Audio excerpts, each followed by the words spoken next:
Tic-tac, c'est bientôt l'heure. Salut les fraudes, j'espère que vous allez bien. On se retrouve pour une nouvelle vidéo. Et nouvelle vidéo, analyse du match entre le FC Barcelone et le Paris Saint-Germain qui va avoir lieu dans 2 jours en Ligue des Champions pour les quarts de finale. Allez, on va faire une petite analyse en images, un petit peu comme Willou peut le faire sur sa chaîne YouTube.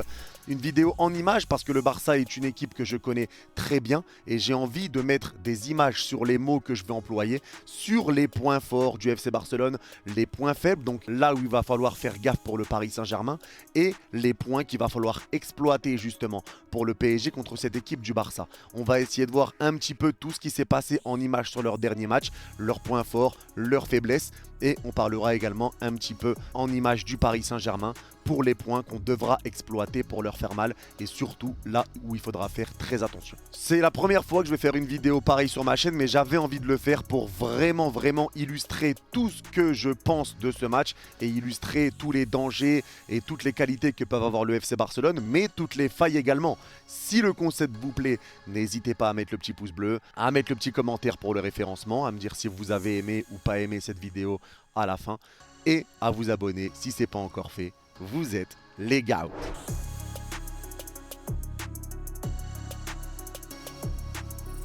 Le premier danger et le premier joueur de qui il faudra se méfier, c'est Cubarsí. Jeune joueur de 17 ans qui a commencé avec le Barça il n'y a pas très longtemps. Il est monté en puissance très rapidement, il a très vite tapé dans l'œil de Xavi et il a toujours rempli des bonnes prestations. Il a été très bon en Liga, bon en Ligue des Champions. Il a répondu présent avec un jeu très mature pour son âge. À 17 ans, on le sent plutôt serein. Et le gros danger qui va arriver de sa part, déjà, c'est sa qualité de passe. C'est sa qualité de passe parce que Cubarsí a une qualité de passe qui est extraordinaire. Quand il n'est pas pressé ou même quand il est un petit peu sous pression, il arrive à trouver une petite passe, un petit peu laser, que ça soit à rater ou en l'air. Mais ses passes en l'air sont impressionnante et il va falloir faire très attention à ça parce que si le PSG ne presse pas et qu'il laisse un petit peu le Barça jouer ou ressortir proprement, Cubarsí est capable, si le bloc du Paris Saint-Germain est très haut, de mettre un long ballon pour les attaquants comme on le voit ici avec ce long ballon ici pour essayer d'écarter sur le côté. Si nos défenseurs ne sont pas concentrés, ne sont pas alignés, ça peut nous faire très mal et ça peut très vite partir dans notre dos. Donc quand Cubarsí aura le ballon dans les pieds, il faudra être très vigilant, très attentif, surtout pour les défenseurs, pour éviter que ça parte dans le dos parce que Cubarsí a une qualité de passe qui est millimétrée et on va le voir sur plusieurs exemples, même en Ligue des Champions. On le voit là, sur cette passe, c'est la suite de la passe de Cubarsí justement qui a totalement ouvert sur le côté gauche et là ça peut partir en 2 contre 1. Donc là la défense justement de Las Palmas n'a pas été attentif à cette passe de Cubarsí. Ils n'ont pas été attentifs à qui était au milieu de terrain, qui était un petit peu tout seul. En laissant un 2 contre 1 pour le FC Barcelone, va permettre aux attaquants du Barça de partir très vite devant. On voit aussi qu'il y a Lamine Yamal qui va proposer la solution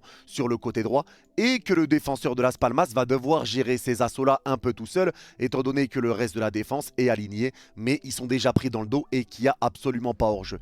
Donc là, ça ramène un gros danger pour le Barça et tout part d'une passe du défenseur central Cubarsí. Et là, ça donne tout de suite une grosse occasion pour le FC Barcelone qui n'aura pas été au bout. C'est le gros problème du Barça, on sait qu'ils ont du mal à terminer leurs actions, mais en tout cas, ils sont capables de s'en créer beaucoup. On en parlait avec Massiane justement, le Barça est la 2e équipe qui se crée apparemment le plus d'occasions en Europe, mais le Barça est l'équipe qui rate le plus en Europe. C'est quand même impressionnant, la stat est quand même folle, ils arrivent à se créer beaucoup d'occasions, donc il faut être vigilant sur beaucoup de compartiments du jeu contre le FC Barcelone et justement, ça part déjà de la défense avec les passes de Cubarsí. Ici, on voit, n'empêche qu'il a quand même un défaut et son défaut, c'est peut-être de temps en temps le jeu sous pression. Le jeu sous pression parce qu'aussi on voit que justement Cubarsí qui va rendre le ballon ici aux adversaires, la passe a été mal donnée, il a été pressé ici par l'attaquant de Las Palmas, ce qui fait qu'il rend le ballon à l'adversaire. Donc sous pression, Cubarsí peut commettre des erreurs et on le voit également sur cette image où on le voit mettre une tête en retrait, un petit peu délicat, un petit peu compliqué. Après bon, il est quand même dos au but donc forcément c'est dur de défendre comme ça, mais là il met cette tête en retrait qui permet aux joueurs de Las Palmas de récupérer la balle. Donc on voit quand même que tout n'est pas parfait dans son jeu. Il a 17 ans, il est jeune, c'est un très bon joueur mais encore jeune, donc sous pression, tu peux le mettre en difficulté et tu peux le mettre en danger. On sait que le Barça a aussi des erreurs comme nous on est capable d'en faire avec Koundé de temps en temps qui va rendre le ballon aux adversaires, les dégagements de Ter Stegen, il y a des erreurs qui peuvent arriver, ils sont capables de faire des bêtises et ça il faut le provoquer et pour le provoquer il faudra mettre un gros pressing parce que si tu les laisses jouer, pour moi c'est là que le danger va commencer à arriver. Ici on voit un deuxième exemple de la bonne qualité de passe de Cubarsí et en plus contre Naples en Ligue des Champions. Ici, on voit que Cubarsí est pourtant là, pris et quand même entouré par 2 joueurs napolitains. Il va trouver la passe pour Fermin Lopez qui est placé un petit peu à côté, qu'on ne voit pas ici.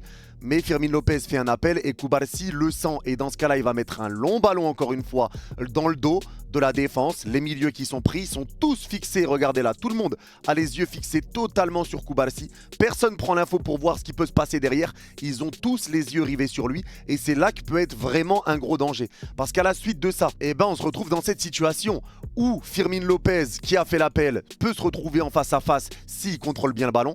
Les défenseurs napolitains, les 2 qui sont pris, c'est trop tard. Après, ils peuvent revenir s'il y a un mauvais contrôle. Et ici, les 2 autres joueurs napolitains sont totalement à la rue et ils sont totalement pris. Donc cette passe de Cubarsí, encore une fois, laisse Fermin Lopez totalement seul. Il y a 2 joueurs qui peuvent essayer de revenir, mais si Fermin Lopez contrôle bien, c'est terminé. Mais bon, la suite, on la connaît. Fermin Lopez a un petit peu mal contrôlé ce ballon. Ça a permis aux défenseurs napolitains de revenir. Mais c'est pour dire que ce joueur-là est capable de trouver vraiment des bonnes passes, des bons décalages et ramener un gros danger devant notre surface de réparation et même un gros face-à-face avec Donnarumma. Donc il faudra faire très attention à Cubarsí. Maintenant, on a parlé de Cubarsí, mais on sait qu'il y a d'autres dangers défensivement qui peuvent arriver, notamment avec Araujo qui est un top défenseur et Jules Koundé sur le côté droit. Moi, je pense que Jules Koundé commencera bien sur le côté droit contre le PSG parce que ça serait une erreur pour Xavi de mettre Koundé en défense centrale pour remettre Araujo à droite comme il aime le faire contre le Real Madrid pour essayer de bloquer Vinicius, comme il l'a fait contre Manchester United et pour essayer de bloquer Marcus Rashford. Là, ça serait une erreur parce que Koundé, qui avait commencé en début de saison en défense centrale et qui avait fait un très bon début de saison, il a été basculé à droite par Xavi, ça l'a un petit peu perturbé. Koundé est passé sur des semaines compliquées, voire des mois un peu compliqués. Là, Koundé va bien mieux sur le côté droit. Koundé est solide, Koundé prend confiance et Koundé s'adapte bien à ce poste de latéral droit et Araujo est tranquille en défense centrale. Ce qui fait que si Koundé joue à droite et qu'Mbappé joue à gauche, Koundé devra gérer Kylian Mbappé et c'est là que ça va être important parce qu'Mbappé va devoir se débrouiller face à Jules Koundé et en second couteau, tu auras Araujo qui va pouvoir faire soit une prise à 2, soit gérer Mbappé quand Koundé se fera prendre sur une accélération ou quelque chose. Donc Mbappé, s'il joue sur le côté gauche, va devoir gérer et Koundé et Araujo.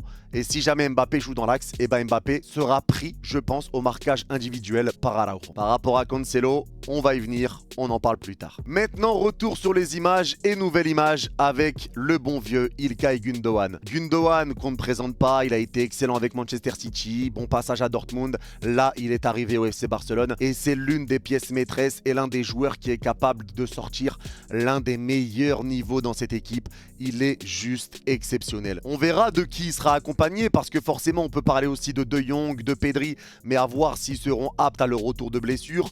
Est-ce que Christensen va commencer également? C'est des questions qu'on peut se poser parce que le Barça a des absents et déjà que là ils n'auront pas joué pendant 10 jours avant d'affronter le PSG. Il y a Pedri, Jong qui se sont blessés avant la trêve, Christensen qui se blesse à la trêve, donc ils auront passé quasiment un mois sans jouer. Est-ce que c'est une bonne idée de les faire jouer titulaires au match aller? En plus ils sont sous le coup d'une suspension s'ils prennent un carton jaune, ils seront peut-être pas à 100%, peut-être que revenir comme ça sans réellement avoir du rythme face à un PSG en Ligue des Champions, c'est peut-être pas une bonne idée. Donc est-ce que ça sera au final un milieu de terrain accompagné de Firmin Lopez et de Sergi Roberto avec Gündoğan? C'est possible, mais je pense quand même que De Jong éventuellement ou Christensen joueront, même si c'est quelques minutes, je pense qu'ils joueront à peu près une bonne heure. Sur cette image, on voit un İlkay Gündoğan qui est placé devant la défense et qui utilise son impact et qui essaye de récupérer des ballons. Lui qui a beaucoup de qualité, qui est capable de temporiser, capable de ressortir proprement, capable de mettre des passes laser comme on va le voir tout à l'heure. Ici, il est aussi capable de s'imposer physiquement parce qu'on le voit, il n'hésite pas à venir directement au pressing, venir au corps à corps avec le porteur de balle de Las Palmas sur une phase défensive du Barça qui n'est pas pris dans le dos. Donc on voit également les 4 défenseurs barcelonais très bien alignés ici, donc pas de panique. Les attaquants de Las Palmas sont tous pris, tous bien marqués. Gündoğan est bien au marquage. Il est aidé par les 2 autres milieux de terrain, donc pour le bon vieux 4-3-3 du FC Barcelone. Et Lamine Yamal qui est là, qui est arrivé du côté droit pour venir essayer de refermer l'angle et venir justement aider İlkay Gündoğan et bloquer les solutions de passe. Donc ici, même si le joueur de Las Palmas récupère, le joueur ici est totalement pris. Et là, Lamine Yamal va pouvoir presser immédiatement si jamais le ballon lui revient. magicien. Il n'y a que ce joueur-là qui est libre pour éventuellement lui donner la balle, mais il va perdre ce ballon parce que Gundogan est bien revenu pour mettre son impact au milieu. Maintenant, Gundogan, il est capable de faire des sacrées passes. Et là, cette occasion que vous voyez sur l'écran, ça part d'un corner. Un corner qui a été joué à deux. Et là, Ilkay Gundogan qui va trouver cette passe laser pour lancer Cancelo. La passe qui passe ici et qui va repartir totalement dans la surface pour que Cancelo vienne la récupérer là. Ça part totalement dans le dos des défenseurs de Las Palmas. Tu vois quand même qu'il y en a deux ici qui ont l'œil sur Cancelo et qui voient que ça part dans leur dos. Il n'y a absolument pas hors-jeu, mais la passe embarque. Justement, 1, 2, 3, 4, 5, 6, 7 joueurs. 7 joueurs sont pris sur la passe de Gundogan et Cancelo va se retrouver seul dans la surface. Il va récupérer le ballon pour mettre une passe en retrait et la frappe derrière qui va passer au-dessus. Mais cette passe aura ramené une énorme occasion pour Barcelone et on le voit que Gundogan est capable de casser toute une défense, de casser même des milieux de terrain et la défense avec sur une passe. Donc même si tu joues bloc bas, il va falloir faire attention parce qu'il y a quand même des magiciens, des joueurs capables de mettre des caviars incroyables. C'est le cas aussi avec Joao Félix et j'en passe. Mais il y a des joueurs qui sont capables de trouver cette passe qui va dynamiter ta défense. Donc il faudra rester attentif du début à la fin. C'est les quarts de Ligue des Champions, c'est pas pour rien. Mais Gundogan, c'est vraiment niveau Ligue des Champions. Un autre gros point fort pour le FC Barcelone, et c'est là que ça peut poser problème parce que nous, c'est notre gros point faible, c'est le pressing. C'est une équipe qui presse très très bien et qui n'a pas peur de presser, même à l'extérieur, en Ligue des Champions contre Naples, quitte à s'exposer, alors que les Napolitains ont des joueurs qui vont très très vite devant, comme Osimhen, Kvaratskhelia, ça va très vite devant et ils n'ont pas peur. Ils n'ont pas peur de s'exposer parce que leur pressing est quand même bien exploité. On voit là déjà sur cette image justement que les joueurs barcelonais sont quasiment tous prêts à bondir sur une éventuelle passe du porteur de balle. Le porteur de balle qui lui aussi est déjà agressé en plus par un joueur barcelonais. Et on voit les joueurs napolitains qui, eux, peuvent être susceptibles de recevoir la passe, que ça soit ici ou ici, sont pris. On voit les joueurs barcelonais qui arrivent et qui vont immédiatement mettre le gros pressing sur le porteur de balle. Donc on voit quand même un gros pressing du Barça. Un gros pressing, donc si tu veux sortir de ce pressing, tu vas devoir jouer très simplement, très rapidement et surtout toute l'équipe va devoir bouger ensemble. Parce que si tu veux sortir proprement, si tu veux pas perdre la balle, il va falloir avoir des solutions et il va falloir jouer très vite. On le voit ici aussi, notamment avec déjà un joueur qui est là sur le porteur de balle. Ici, ça peut aller sur celui-là. Là, on est collé sur celui-là. Lui est collé là. Lui est collé là et bien sûr lui qui peut revenir ici. Donc on voit quand même que là sur la moitié de terrain napolitaine devant leur surface de réparation, tu as quand même 1, 2, 3, 4, 5, 6 joueurs barcelonais, 7 joueurs barcelonais très très haut sur le terrain. Et là, c'est là que ça peut être compliqué. Naples a eu du mal, notamment au match aller en première mi-temps. Ils se sont fait totalement éteindre par le pressing barcelonais. Le Barça, s'il menait 3-0 à la mi-temps, c'était pareil. Ils les ont pressés, ils ont récupéré des ballons. Ils ont eu énormément de situations, énormément d'occasions. Mais ils ne les ont pas concrétisés parce que ça reste le gros problème du FC Barcelone.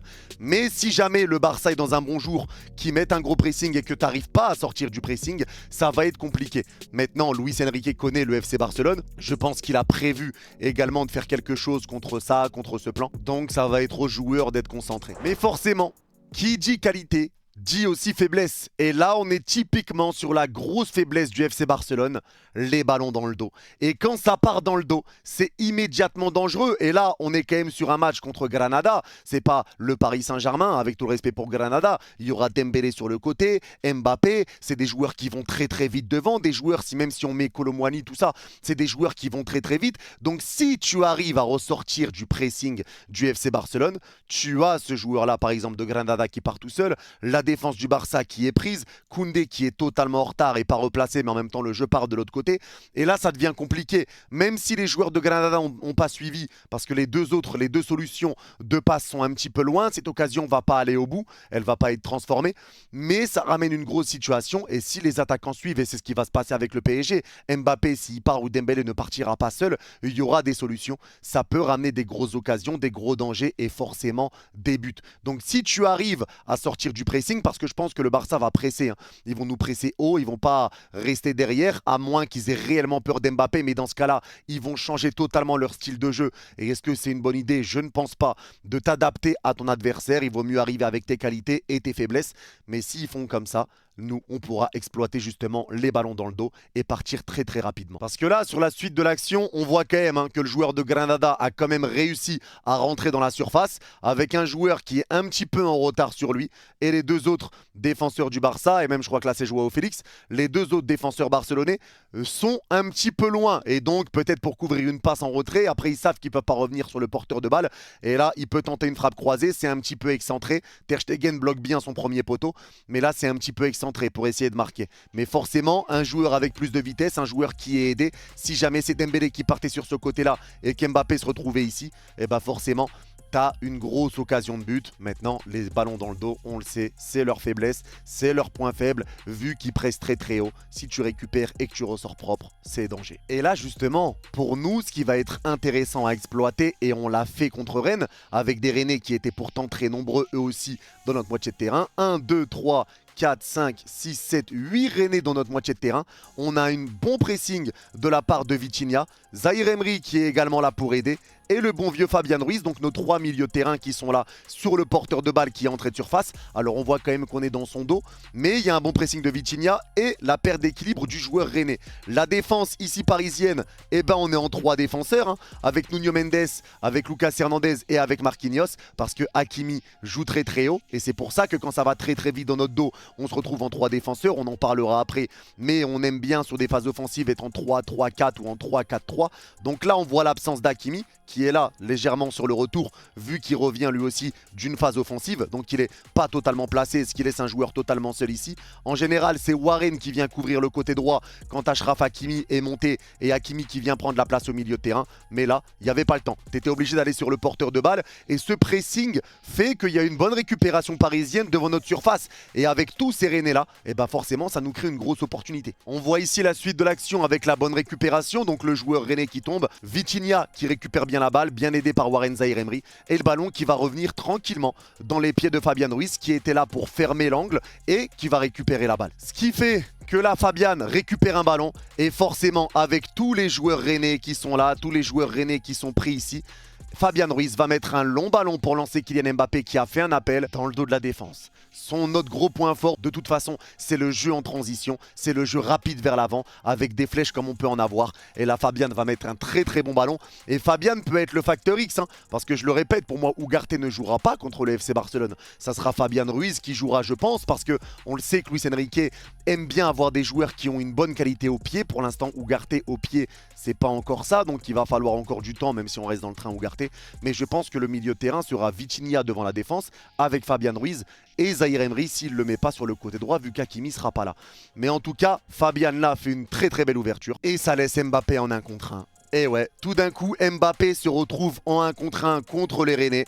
Tous les joueurs ont été pris dans le dos à rester trop haut. T'es plus qu'en 1 contre 1 et face à Mbappé, eh ben ça va être compliqué. Même si t'es Koundé, même si t'es Araujo, ça va être compliqué de gérer ce 1 contre 1 là. Surtout en plus au match aller à la maison au Parc des Princes.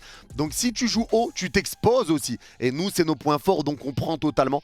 Et là, Mbappé, on le sait, c'est l'occasion qui ramène le but et l'ouverture du score. Avec ici Mbappé qui aura bien temporisé finalement pour garder la balle, pour laisser les joueurs parisiens arriver et proposer des solutions. On voit ici Lee Kang-in qui lève le bras carrément s'il souhaite changer d'aile. La défense rennaise s'est replacée, mais ils savent pas trop quoi faire car finalement tu as un joueur offensif qui est ici, donc il y a 2 joueurs qui sont là sur le porteur sur Mbappé, mais Mbappé va réussir à marquer sur cette frappe qui aura été déviée. Mais encore une fois, ce but aura été ramené d'un bon pressing des milieux de terrain, d'une récupération et d'un long ballon sans se poser de questions vers Mbappé qui a fait l'appel.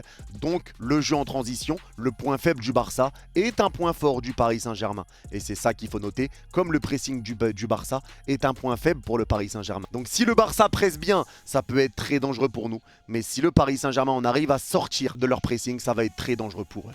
Là, on revient sur un autre détail et un autre fait à noter quand même, c'est le retour défensif des ailiers. On voit ici Lamine Yamal entouré en rouge qui vient aider la défense barcelonaise, qui vient aider son latéral. Il revient beaucoup pour essayer de couvrir des angles et pour essayer de mettre de la pression pour permettre aux défenseurs barcelonais de rester bien en retrait ou de couvrir un autre angle de passe. Et là, ce qui va être important à noter, c'est qu'il récupère le ballon devant sa surface de réparation et que derrière, eh ben, il est au départ de la contre-attaque. Il récupère la balle en venant aider son arrière droit il arrive à en sortir en 1-2 proprement et là ça donne une contre-attaque, une situation de 3 contre 3 contre le Barça avec soit Lamine Yamal qui décide de continuer de porter la balle, soit ici le joueur qui vient couper entre les deux et Lamine Yamal qui lui met en profondeur pour essayer d'aller récupérer un centre ou quelque chose à droite de la surface.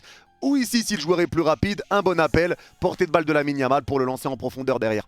Donc là, tu as un 3 contre 3 avec Lamine Yamal à la baguette. Et Lamine Yamal, même si lui aussi est très très jeune, il me semble qu'il a encore 16 ans, même s'il est très très jeune, c'est un joueur de qualité. Un joueur qui revient aider son arrière droit, un joueur qui sait choisir la passe dans le bon tempo, un joueur qui met des bons centres, un joueur intelligent qui sait dribbler. C'est un joueur qui sait quasiment tout faire. Et le pire, c'est qu'il choisit au bon moment ce qu'il doit faire. Il prend la bonne décision et c'est la grande qualité de Lamine Yamal. Donc lui aussi, il va falloir faire attention. Il va falloir faire attention au retour des ailiers qui viennent aider les latéraux.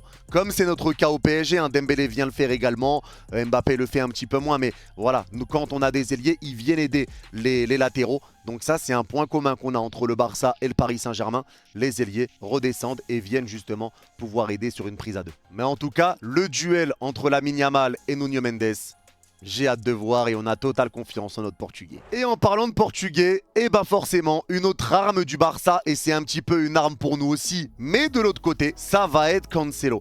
Cancelo qui fait un début de saison qui est très très bon avec Barcelone, et surtout Cancelo qui est un joueur qui va ramener beaucoup de danger avec le Barça. C'est un joueur qui n'hésite pas à monter. Ici, on voit une ligne avec 5 joueurs offensivement pour le Barça, et ici juste Gundogan qui est là en retrait, mais 5 joueurs devant la surface napolitaine sur ce match contre Naples. Cancelo qui est toujours très souvent là pour venir dédoubler quand un joueur est à gauche de la surface. Il vient doubler pour essayer qu'on lui donne en profondeur. Il est là des fois un petit peu esselé et c'est lui qui est resservi. Il sait temporiser, il sait centrer, repartir en retrait quand il doit partir en retrait, mais il sait faire des appels dans la profondeur. Et Cancelo va être un danger parce que c'est un joueur qui ramène beaucoup de situations quand il rentre dans la surface, sur ses passes en retrait, tout ça. Il met des bonnes passes intelligentes, des occasions qui ramènent de vraies situations, mais en général le Barça rate beaucoup également, comme il est capable de marquer les gars. C'est un joueur qui est capable de mettre des belles frappes, il a une belle qualité de frappe, il a une belle puissance de frappe, il monte pas pour faire beau, il monte pas pour faire style, il monte vraiment pour ramener un vrai danger. Et le truc le plus gênant qui va se poser sur cette situation, notamment avec Cancelo, c'est qu'Hakimi n'est pas là et que nous en général, c'est notre latéral droit qui monte beaucoup. Donc comment ça va se passer? Qui va jouer à droite pour devoir gérer? Et ici, je crois que c'est Rafinha et Cancelo. Donc ça sera un joueur qui n'est même pas à son poste, qui va devoir gérer et Rafinha et Cancelo sur le côté droit. Ça va pas être simple sans Hakimi. Donc il va falloir faire très attention. Et surtout, est-ce qu'on va jouer avec la même philosophie? Est-ce que le joueur qui va remplacer Hakimi à droite va se projeter vers l'avant comme c'est le cas avec Hakimi? Ou est-ce qu'on va totalement changer de côté, faire monter Nuno Mendes et que notre latéral droit reste derrière pour venir faire cette ligne à 3 défenseurs? On le voit encore sur cette image, Cancelo qui est totalement dans la surface et qui vient ramener du danger avec un ballon, avec encore une fois 4 joueurs du Barça qui sont là. Lamine Yamal qui est bien seul au deuxième poteau aussi, peut être servi pour mettre une tête ou même une reprise plate du pied si le ballon n'est pas très haut. Donc on voit aussi tous les joueurs napolitains qui ont tous les yeux rivés sur le porteur de balle, sur Cancelo, et c'est là que peut être le danger aussi. Parce que nous, on sait qu'on a des joueurs qui restent un petit peu trop focalisés sur le porteur de balle. C'est un peu le cas de Marquinhos, qui reste vraiment trop focalisé porteur de balle, les mains dans le dos, à essayer de contrer les centres, contrer les frappes, tout ça. Ça peut être un gros danger. Donc il va falloir faire attention et être vraiment agressif sur le porteur de balle. Et surtout, que nos défenseurs se retournent pour voir Yaki dans le dos. Après, bien sûr, encore une fois, le gros point faible du FC Barcelone, c'est aussi la finition. On en a parlé, mais on le voit également sur ces situations.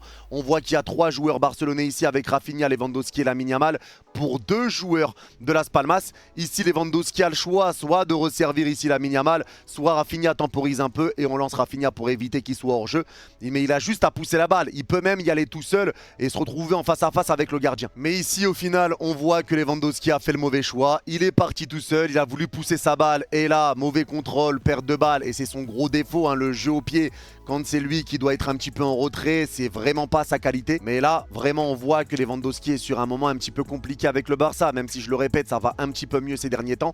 Mais c'est toujours pas le Lewandowski qu'on a connu. Après, voilà, il prend de l'âge, c'est un petit peu compliqué et tout ça. Mais là, en termes de décision, d'occasion manquée, etc., Lewandowski, ça devient quand même un petit peu compliqué pour le Barça. Il y a pas mal de situations qu'on peut évoquer pour les vannes, et notamment celle-ci aussi, avec une tête qui est pourtant tout seul, Levan, tout seul, juste devant les 6 mètres. Une tête pas du tout cadrée qui va passer au-dessus. Il a même raté la tête, il prend le ballon de l'épaule alors qu'il n'est pas pressé, il est seul. Donc on voit que Lewandowski a quand même du déchet, que Lewandowski a du gâchis, mais c'est pas le seul. Le Barça en général rate et vendange beaucoup de situations. Contre Naples, ils ont surdominé et pourtant Naples est pas loin de pouvoir égaliser contre le Barça pour les amener en prolongation, mais il y a une tête qui passe juste à côté et derrière ils mettent le but du chaos. Le Barça se fait peur et c'est le gros problème du Barça, c'est que le Barça sait dominer des matchs, le Barça sait être dangereux. Alors contre Paris, on verra comment ça se passera parce que je pense que ça va être quand même équilibré, mais le Barça sait dominer des matchs, mais le problème c'est qu'il ne tue pas les matchs et forcément il laisse leur adversaire en vie et au final pendant les 15-20 dernières minutes, le Barça commence à souffrir parce qu'ils n'ont mis qu'un but alors qu'ils ont eu 50 occasions et qu'ils n'ont pas réussi à les transformer.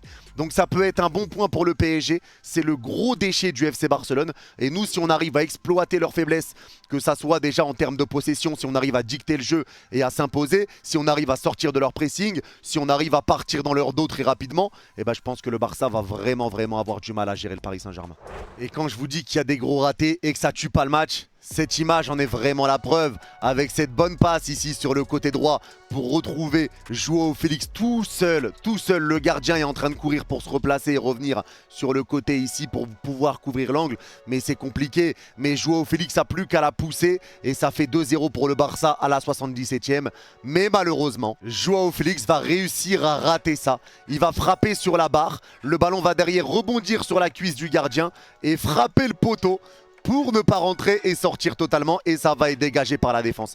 C'est quand même impressionnant le nombre d'occasions ratées par le FC Barcelone et Félix est capable du meilleur comme du pire. Là on est sur le pire, mais il est aussi capable du meilleur et justement pour l'ouverture du score contre Las Palmas. Le meilleur pour Joao Félix, c'est comme sur cette situation où il arrive à trouver ici cette passe totalement laser pour partir directement dans la surface de Las Palmas qui va tuer les 3 milieux de terrain, les 4 défenseurs et même les 4 milieux de terrain. 8 joueurs sont totalement pris sur cette passe de Joao Félix aux 30 mètres comme ça plein axe pour lancer le ballon dans la surface et avec cet appel de Rafinha pour essayer d'aller mettre la tête. C'est une très belle passe de Joao Félix et c'est pour ça qu'on dit qu'il est capable du meilleur comme du pire. Et il a dit lui-même qu'il choisissait ses matchs et qu'il était beaucoup plus motivé lors des grands rendez-vous. Donc il faudra faire attention. Et s'il commencera titulaire, je ne sais pas parce qu'il y a Rafinha aussi.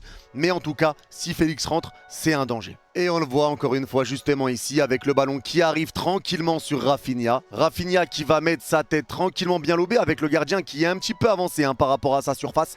Et il va se faire lober. La tête va partir de l'autre côté. Tête lobée comme il sait le faire, comme il l'a déjà fait avec le Brésil. Le ballon part un petit peu en l'air et ça rentre. Gardien lobé, but, ouverture du score du Barça.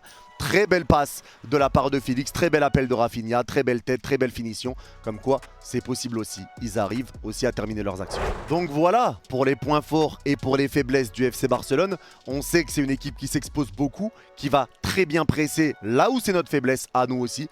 Mais si on sort proprement, on va être capable de leur faire très mal dans leur dos. Et ça, j'en suis certain. Maintenant, qui aura la possession entre le Barça et le PSG? C'est une bonne question. Moi, je le répète que pour moi, ça va être un match qui va être vraiment du 50-50. Mais on a cette carte, cet atout que le Barça n'a pas. C'est un joueur du calibre de Kylian Mbappé. Parce qu'on a Mbappé, certes, le Barça a un meilleur milieu de terrain que nous. Mais qui va réussir à dicter le tempo du jeu? C'est une bonne question. Est-ce que Xavi va arriver en essayant de mettre le pressing au PSG en sachant que derrière, tu peux partir avec Dembélé et Mbappé? C'est pas dit non plus. Mais si jamais il choisit de reculer et de ne pas jouer son jeu comme il a l'habitude de le jouer, moi je pense que ça va être une mauvaise idée parce que jouer contre nature, c'est jamais bon. C'est jamais bon. Mais en tout cas, j'ai confiance en mon équipe, j'ai confiance au PSG. Le Barça a des qualités comme le pressing, etc. Mais ils ont des défauts. Un jeu où ils se font prendre vraiment dans le dos. Défensivement, c'est un petit peu moins rassurant. Il y a des erreurs défensives qui peuvent arriver. Les relances de Ter Stegen au pied, c'est un petit peu moins bon qu'il peut y avoir d'habitude. Les blessés, on ne sait pas s'ils vont être de retour ou pas.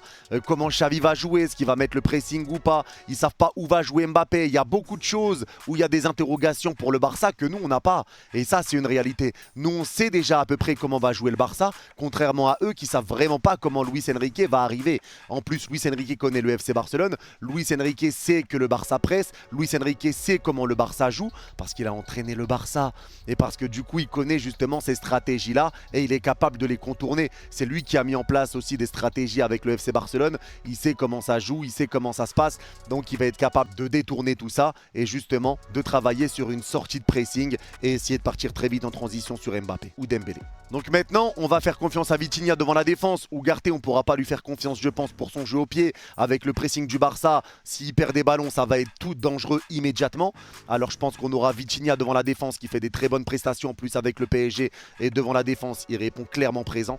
Avec Zahir Emery, je pense, s'il ne joue pas à droite, Zahir Emery nous fera du bien également au milieu. Par son impact, par son agressivité, son envie, c'est un Titi parisien. Voilà, il va tout donner. Et même dans son apport offensif, il va faire beaucoup de bien, comme il l'a fait en Ligue des Champions. Il a des matchs références en Ligue des Champions à son âge. Et avec Fabian Ruiz, je pense que Fabian pourra être ce joueur un petit peu clé. Si tu mets pas Asensio ou Lee Kang-in, on sait qu'il aime avoir un joueur de ballon pour ressortir les ballons proprement. Alors est-ce qu'il mettra Fabian? C'est possible. Fabian a fait un bon match contre Rennes en plus. Si Fabian joue, je ferai confiance à Enrique. Il est capable de nous faire du bon, Fabian, comme il est capable de passer à côté. Mais il y a aussi cette option Lee Kang-in. Lee Kang-in qui ferait du bien, mais un petit peu plus offensif que Fabian. Fabian lui aussi monte beaucoup. Mais voilà, Lee Kang-in est capable de mettre des bons ballons. Comme Fabian aussi, mais Lee Kang-in pour moi a une vraie meilleure qualité de passe. Mais voilà, c'est peut-être défensivement où tu as un petit peu moins de certitude avec Lee Kang-in, même si Lee Kang-in est un joueur qui se donne et qui revient beaucoup aider justement les milieux de terrain.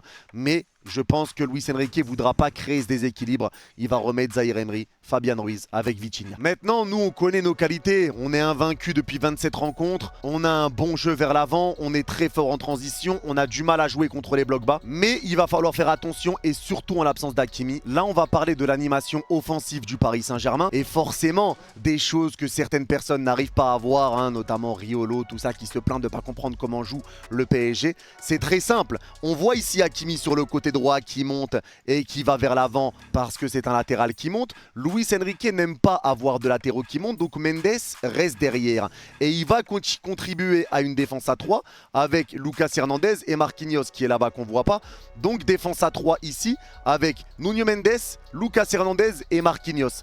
On aura nos 3 milieux de terrain là, Zahir Emery à la balle sur le côté droit. On voit Dembélé qui est en position axiale, lui qui était numéro 10 sur ce match, donc Dembélé en position axiale. Lee Kang-in qui est sur le côté droit laisse la place à Zahir Emery, mais Zahir Emery repartira dans l'axe pendant que Lee Kang-in fera l'appel sur le côté droit et on pourra réintervertir les postes. Mbappé qui se tient déjà prêt sur le côté et là-bas Fabian Ruiz qui est seul et qui apporte pas grand chose. On voit quand même qu'il y a beaucoup de permutations côté Paris Saint-Germain avec Warren qui part à droite pour repartir dans l'axe, Lee Kang-in dans l'axe qui repart à droite, Dembélé qui arrive, Hakimi qui propose une solution en soutien dans le dos, les joueurs sur le côté gauche avec Mbappé qui va proposer justement un appel ici pour essayer sûrement de partir et avoir un ballon de Zahir Emery pour le mettre directement dans la surface. Fabian Ruiz, il n'y a que lui qui est un petit peu aux abois et notre défense à 3 qui est alignée. Donc là, en phase offensive, on voit que ça permute. Et en phase défensive, il y a du changement aussi. Parce que justement, sur la phase défensive, quand Hakimi sera monté et que Warren sera un petit peu derrière, c'est Warren Zahir Emery qui va prendre le poste de latéral droit. Donc Warren qui reviendra là pour repartir ici en latéral droit si jamais les Rennais récupèrent. Pendant que Hakimi, qui sera ici en position offensive, va reprendre la place de Zahir Emery et se mettre au milieu de terrain pour constituer un milieu de terrain à 3 et continuer à mettre la pression. Une fois que le jeu sera calmé, Zahir Emery et Hakimi vont reprendre leurs places respectives. Mais au début, Warren prend ce rôle de latéral droit et c'est pour ça que les deux ne montent pas en même temps ensemble, qu'il y a quand même une gestion entre les deux. Parce qu'on sait que Zahir Emery, c'est lui qui va couvrir le poste d'Hakimi pendant qu'Hakimi repasse au milieu de terrain sur les phases défensives quand les Rennais partent très vite vers l'avant, sur les phases de contre-attaque notamment. On voit aussi, là sur le match contre Dortmund par exemple au Parc des Princes pour le premier match de Ligue des Champions, qu'on est une équipe qui n'avons pas peur d'aller vers l'avant. Là on voit quand même encore une fois cette fameuse ligne de 4 joueurs offensifs avec les 3 milieux qui sont derrière. Ça veut encore une fois dire que en défense, sur nos phases offensives, il y a 3 joueurs qui sont derrière sur l'image qu'on voit pas. On a nos 3 défenseurs qui sont là encore une fois. Sauf que là le ballon est côté gauche, Mbappé a le ballon dans les pieds, c'est Lucas Hernandez qui monte, Hakimi lui reste un petit peu en retrait par rapport à Lucas Hernandez. On voit quand même qu'il y a une sacrée différence entre la montée d'Hakimi et la montée de Lucas Hernandez. Il n'y en a qu'un sur les deux qui va monter pour constituer cette défense à 3, bien évidemment. Mais sur cette image, on est quand même 7 dans la moitié de terrain du Borussia Dortmund. Les joueurs du Borussia repartent tous en retrait. Mais voilà, ça montre qu'on a beaucoup de solutions également offensives, même sur une équipe qui redescend bien, qui redescend quand même rapidement et bloc bas, qui monte pas très haut. Avec l'appel de Lucas Hernandez, ici les joueurs qui vont tous dans le même sens, tous une marche vers l'avant, que ça soit pour Dembélé, que ça soit pour pour Kolo, que ça soit pour Warren, que ça soit Mbappé qui va vers l'avant, Lucas, pareil ici pour Vitinha, pareil pour Hakimi qui prend quand même la tendance de savoir qui est derrière pour savoir s'il peut monter ou non. Donc là, on est quand même une équipe qui va vers l'avant et qui a des situations et qui a des solutions. On n'a pas peur de ce qui peut se passer derrière, on est serein avec une stratégie mise en place par Luis Enrique. Donc peu importe qui sera en face de nous, on ne s'adaptera pas à l'adversaire. On va jouer notre jeu avec nos qualités, nos défauts parce qu'on en a, mais on n'aura pas peur et on va aller à la bataille. Et forcément, dans le jeu vers l'avant, dans le jeu en transition, dans le jeu rapide, on est très efficace et c'est ce qui a payé également contre Marseille. Une perte de balle de l'OM, ça part en 3 contre 3 avec Vitinha dans le rond central qui est très haut. Et on voit déjà Mbappé prêt à faire l'appel, prêt à bondir, prêt à jaillir. Le bon vieux Kiki de Bondy. Et avec Ousmane Dembélé qui est là également en solution. Et on voit Hakimi aussi qui est déjà là en train d'accélérer. Vitinha, le porteur de balle avec un joueur marseillais qui arrive sur lui, va avoir la solution de servir Mbappé qui va partir, Dembélé qui va partir et Hakimi qui va proposer des solutions également si le jeu se calme un petit peu. Sur cette situation précise, Vitinha aura fait le bon choix, il aura gardé la balle et il aura passé le joueur marseillais qui l'aura pressé. On se retrouve du coup dans une situation de 3 contre 2. Il aura bien temporisé, fait la passe dans le bon timing, dans le dos du défenseur marseillais pour resservir Ousmane Dembélé qui lui va rentrer également dans la surface. Et derrière, c'est Ousmane Dembélé qui récupère le ballon dans la surface, qui va remettre en une touche de balle à Vitinha, qui n'aura plus qu'à frapper et à ouvrir le score pour le Paris Saint-Germain. Le jeu en transition, le jeu rapide, c'est notre gros point fort. Et on le voit aussi sur cette image avec la bonne opportunité, la balle de 2-0 de Gonzalo Ramos avec Asensio qui lance Ramos qui fait un très bon appel de l'autre côté. On a toujours des joueurs qui sont là pour venir aider. Avec là, il y a déjà un joueur derrière, Asensio qui voit la bonne passe pour lancer Ramos. Ramos qui y va et qui tremble pas et qui va réussir à fixer Lopez pour mettre le deuxième but. Le jeu en transition, le jeu rapide vers l'avant, c'est l'une de nos grandes qualités. Donc la qualité du Barça va être le pressing, notre qualité va être le jeu dans le dos, ce qui est leur grande faiblesse. Et c'est ça qui va être dangereux pour le Barça. On est capable de garder la balle, on est capable de poser le jeu, on est capable d'être dangereux sur des phases arrêtées, comme on est capable d'être très dangereux sur des phases de contre-attaque, sur une possession adverse. Et c'est pour ça que le jeu du PSG est très complet, c'est qu'on est dangereux sur beaucoup de compartiments. Donc voilà pour cette vidéo, c'était une vidéo vraiment pour parler des forces, des faiblesses du Barça, en imageant vraiment pour voir les qualités, les défauts qu'ils peuvent avoir. Encore une fois, ils ont des qualités qui sont nos faiblesses, on a des qualités qui sont leurs faiblesses. Ça va être un match assez serré je pense. Maintenant tout peut se passer sur un match de Ligue des Champions, mais j'ai totalement confiance au Paris Saint-Germain. On est capable de leur faire très mal. La question va être de savoir comment va se comporter le Barça sur le match aller. La question va être de savoir comment on va se comporter face au pressing barcelonais. Et la question va être de savoir comment va se comporter le Barça face aux grosses attaques vers l'avant parisiennes quand le ballon va partir dans leur dos. Il y a beaucoup d'interrogations. On voit quand même qu'ils ont des qualités, on a des qualités, ça va pas être un match facile, ça va pas être un match simple, c'est les quarts de finale de Ligue des Champions, mais en moins comme ça vous savez ce qu'il va falloir exploiter côté parisien et vous savez là où il va falloir faire attention côté parisien également. En tout cas c'est tout pour cette vidéo, merci au bon vieux Laloun pour le montage de cette vidéo. Encore une fois il y a ces réseaux là, ces réseaux Instagram, YouTube qui s'affichent ici. Pour ceux qui veulent aller follow, merci à vous d'avoir suivi cette vidéo, ceux qui l'ont regardé jusqu'au bout, n'hésitez pas à mettre lourd en commentaire et je comprendrai que vous l'avez vu. Dites-moi en commentaire aussi si ce genre de vidéo vous plaît, avec ce genre d'analyse un petit peu personnelle, un petit peu plus poussée en imageant, etc. Vous me dites si vous avez apprécié ou non. Si c'est le cas, commentaire, petit pouce bleu, abonnement si c'est pas encore fait. On se revoit demain pour la Ligue des Champions et mercredi pour PSG Barça. Vous êtes les gars, prenez soin de vous. Bye bye et allez Paris.